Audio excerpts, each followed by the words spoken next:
Yo, cet épisode fait suite au dernier, la menace russe. Et on va essayer de comprendre pourquoi nos dirigeants veulent nous faire peur via l'exagération et le mensonge. Heureusement, ils nous laissent toujours des indices, tel un jeu de pistes. Il suffit de savoir lire entre les lignes. Ah bah pareil, quand moi je fais mes traces de poudre sur mon discours, je suis obligé de lire entre les lignes. Ça leur permet aussi de nous dire, vous en avez déjà parlé, vous étiez au courant, en plus ça date, hein. Oh, c'est peut-être un petit peu tard pour venir vous plaindre maintenant, il y a prescription. Vous vous rappelez mon discours il y a 6 mois? Je vous avais dit... Naguère, là de rien faire, sans solution en ce qui concerne la paix que d'autres ne vont pas nous promettre. Il y en a qui ont osé dire que ça voulait pas dire grand chose. Eh ben si, c'était une contrepétrie. Nous n'avons pas d'autre solution que de faire la guerre sans ne rien promettre. En ce qui concerne la paix, de toute façon, que tu le saches ou que tu le saches pas, t'es con sans mise. On te ment sans seau d'eau.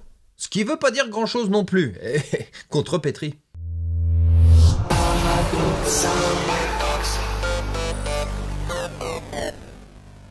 L'Union européenne s'engage dans une nouvelle ère d'investissement massif en matière de défense. C'est évidemment la principale raison. L'Union européenne veut augmenter sa puissance militaire et ça va coûter bonbon. C'est nous qu'on paye, faut qu'on trouve ça légitime. Une semaine après cette vidéo, c'était au niveau européen qu'on essayait de nous faire peur. Ursula von der Leyen nous disait qu'une guerre de grande ampleur contre la Russie pourrait survenir d'ici 2030. C'est marrant que les dates collent toujours avec leur agenda. Ils ont justement fait un échéancier jusqu'à 2030 pour financer la guerre. S'il vous plaît, les Russes, ce serait sympa d'attendre qu'on ait tout dépensé avant de nous attaquer. Le jour même, le commissaire européen à la défense disait « Les 450 millions de citoyens de l'Union européenne ne devraient pas dépendre de 340 millions d'Américains pour se défendre contre 140 millions de Russes qui n'arrivent pas à battre 38 millions d'Ukrainiens. » C'est quand même bizarre de dire que les Russes qui n'arrivent pas à battre les Ukrainiens vont direct après s'attaquer à 10 fois plus gros.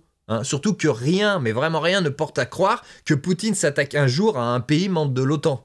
Au contraire. Il y a un truc que je pige pas là, le but de l'Union européenne à sa création, c'était pas de pouvoir garantir la paix de manière autonome, sans avoir besoin des Amerlocs? Si, donc gros aveu de faiblesse. Qu'est-ce qu'on a foutu pendant 50 ans? Et où est passé l'argent? On a l'impression d'être un gamin qui se met au sport de combat d'un coup, du jour au lendemain, parce que demain, notre meilleur pote balèze, il sera pas là, bah non, il est malade. Alors qui c'est qui va nous défendre contre ceux dont on se fout de la gueule tous les jours? Après, le principal but de l'Union européenne, c'est censé être promouvoir la paix, ses valeurs et le bien-être de ses peuples. Alors que là, on a plutôt l'impression que c'est du genre oh, une bonne guerre, Cet effort doit être financé de manière responsable. Et oui, parce que l'effort de guerre de 800 milliards au niveau européen, après l'avoir justifié avec la menace russe, va quand même falloir le financer. Donc soyons assez clairs. Pas d'objectif d'augmenter les impôts, ni bien sûr d'accroître le déficit. Nous ne sacrifierons pas notre souveraineté budgétaire pour financer notre souveraineté militaire. C'est donc une question de choix budgétaire et d'efficacité de la dépense publique qui se pose à nous collectivement. Attends, au début, elle avait pas dit... Donc soyons assez clairs. Non, parce que c'est pas du tout clair, là. J'ai pas compris. On fait quoi, collectivement? J'espère qu'on se fait pas tous en... Référendum! Non, je suis pas gilet jaune, non, pas tapé. Ils ont choisi tout seuls de faire cet effort de guerre, mais comme c'est avec notre argent, dans un élan de bonté, ils nous laissent décider de ce qu'on va sacrifier. Vous devez vous couper un membre. Mais celui que vous voulez, c'est votre choix, vous faites comme moi, on est comme ça. Mais c'est obligé? Ah bah oui, c'est obligé, tous les Européens vont le faire, tous sans exception. Par contre, c'est vous qui vous faites vous-même, je veux pas être responsable d'une infection ou d'un truc comme ça. Et en plus, j'ai horreur du sang. Ah non, le sang, non, je peux pas. C'est même pour ça que j'ai épousé Brigitte. Et oui, jamais eu une trace de ragnagna dans les toilettes. Jamais. Alors que spoiler, ils ont clairement en tête où ils veulent prendre l'argent. Et comme d'habitude, ils laissent quelques pistes dans leur discours. Le Danemark réforme même son système de retraite pour financer son armée. Et les Danois, ils sont comme ça, c'est venu spontanément d'eux. Le sens du sacrifice, c'est pas du tout parce que c'est dans l'agenda de l'Union européenne et que aucun des pays membres ne va y couper. J'espère qu'ils sont pas un échec prêt parce que nous, on n'est pas prêts de céder sur les retraites. Nous, les Français, nous, les pas gilets jaunes, non, peut-être. Et ouais, sur le sujet, comme on risque de pas dire amen sans rechigner, c'est pas trop notre genre à nous Français, ils pensent faire passer ça au travers d'un petit effort de guerre. Après la guerre contre un virus, une guerre à 2000 km. Argent. Après l'annonce par la présidente de la Commission européenne d'un plan de 800 milliards d'euros pour réarmer l'Europe, mais aussi pour aider militairement l'Ukraine, les Français seraient amenés à assumer de nouveaux choix à ce sujet. Comment et quand les Français vont-ils pouvoir exprimer leur choix sur l'implication accrue de notre pays dans ce conflit armé? Bonne question, hein. Surtout que si nous laissent choisir, on risque de pas prendre les mêmes options que celles qu'ils ont peut-être déjà validées en interne. C'est la raison pour laquelle, au-delà des polémiques, le gouvernement souhaite aller sur le terrain, expliquer les enjeux au plus proche des Français. Ah d'accord. Donc on choisira quand on aura bien compris ce qu'ils veulent qu'on choisisse. Pour que lorsque nous aurons tiré les conséquences du travail que nous menons à la fois sur la réforme de l'État, à la fois le travail qui est mené sur les retraites, par exemple par les partenaires sociaux, une fois qu'on aura travaillé avec les collectivités. Enfin, bref, toutes les dépenses de l'État vont être questionnées. Nous travaillons vraiment ministère par ministère de façon très volontariste sur ces questions. Ah oui, donc tout le monde va faire un effort de guerre, aussi bien eux, réforme de l'État, que nous, réforme des retraites. C'est marrant que l'exemple réforme des retraites revienne comme de par hasard. 2024, je viens encore de pulvériser nos dépenses à l'Élysée avec Brigitte. Un niveau jamais égalé. Donc je pense que en faisant un petit peu d'effort, on devrait pouvoir diminuer un petit peu, ouais. Hein, vivre dans la précarité, comme Sarkozy. Mais vous savez, les Français sont tout à fait responsabilisés. Moi, je suis frappée par le grand réalisme des Français qui comprennent bien qu'il va falloir qu'on modifie un peu la façon dont cet État fonctionne. Ce genre de phrase, ça veut tout dire. Si vous pensez comme nous, c'est que vous êtes responsable. Tiens, sucre. Ça me donne envie de dresser le tableau du réalisme, hein, histoire qu'on prenne ensemble la bonne décision. Ça fait 20 ans que la défense est à 2% du PIB. 10 ans que la guerre en Ukraine a commencé, mais c'est aujourd'hui qu'on se bouge le cul. Enfin, on devrait commencer à se le bouger qu'en 2028, quand ce sera plus le problème de Macron, pour passer de 2 à 3% du PIB à l'horizon 2030. Même si en milliards c'est énorme, ça reste un seul pourcent, qui pourrait être par exemple largement comblé si on mettait fin à l'évasion fiscale, la fraude sociale et le travail dissimulé. C'est un exemple, hein, et on n'est même pas obligé de s'occuper des 4. Ah, et j'ai une autre piste pour trouver l'argent, mais j'ai l'impression que le gouvernement va être encore moins d'accord que pour l'évasion fiscale. Que le coût de la corruption a été évalué en France par an par le Parlement européen à 120 milliards d'euros. Et on pourrait peut-être même augmenter les retraites avec la marge. Mais bon, bizarrement, ça semble pas être une piste à retenir.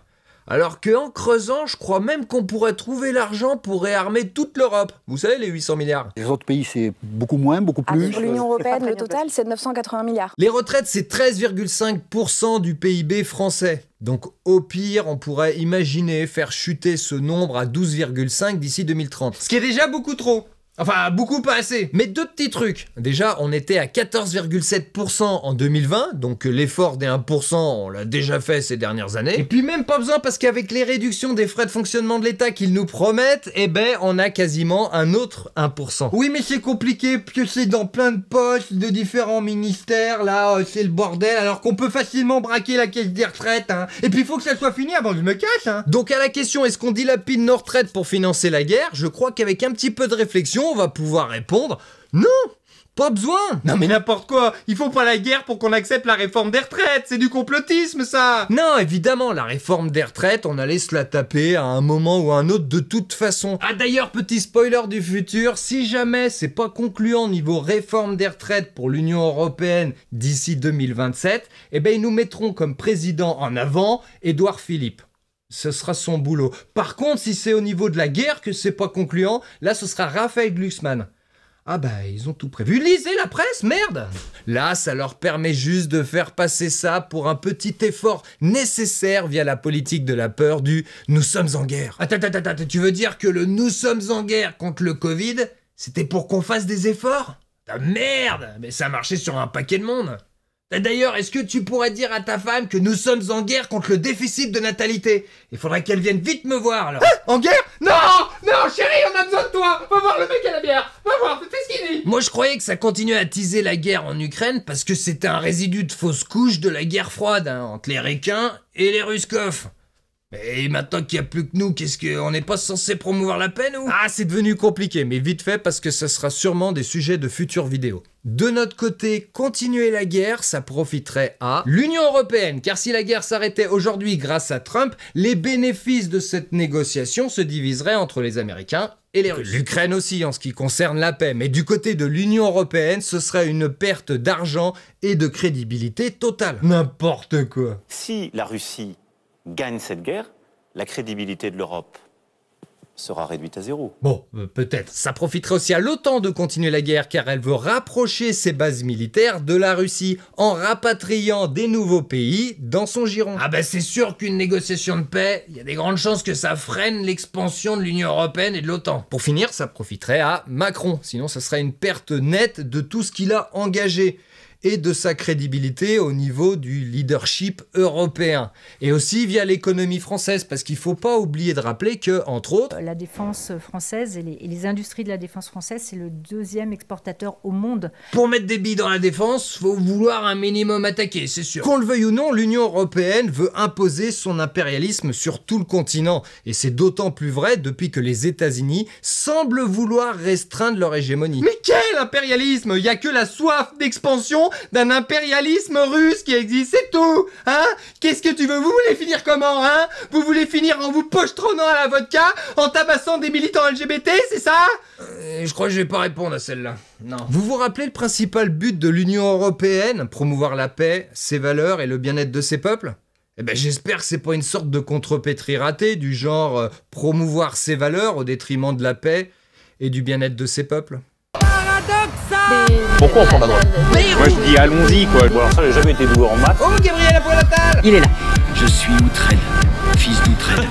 Si tu veux notre paradoxal, tape sur le clavier. Si tu veux notre paradoxal, tape sur le clavier.